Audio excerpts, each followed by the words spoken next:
Chapter 6, Mishnah 2. The previous Mishnah discussed an aris, a group of vines that are trained on a wall.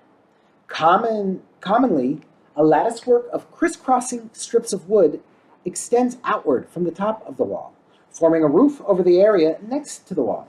The vines grow along the rooftop lattice. Such a structure is known as a trellis. We will therefore refer to such vines as trellised vines. This Mishnah discusses the case of an aris that is on a raised area of land and extends over a field that is on a lower level. We now turn to the words of the Mishnah. Regarding an aris that extends outward from a raised area of land so that the vines attached to the aris form a canopy over the field next to it, Rabbi Eliezer ben Yaakov says, if someone who is standing on the ground of the field can reach up and harvest all of the grapes of the aris without climbing onto a ladder or onto the raised area, then it prohibits 4 amos in the field beyond the area beneath the aris, because the entire area is considered the site of the vineyard.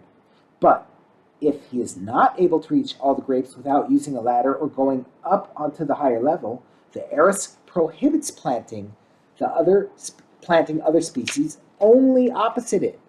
That is, only in the part of the field that is directly beneath it, but not in the 4 amos beyond that area. The Mishnah now turns to discuss a standard vineyard, not an aris. When planting other species next to a vineyard, they must be distanced 4 amos from the vineyard.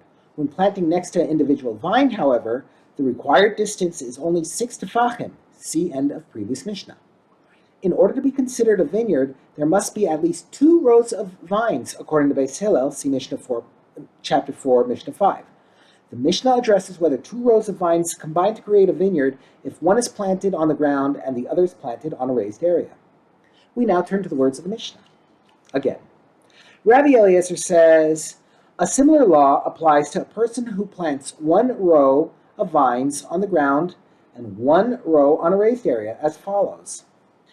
If the raised area is 10 tefachim higher than the ground, then the row on the raised area does not combine with the row on the ground below to form a vineyard. That is, each row is considered separately.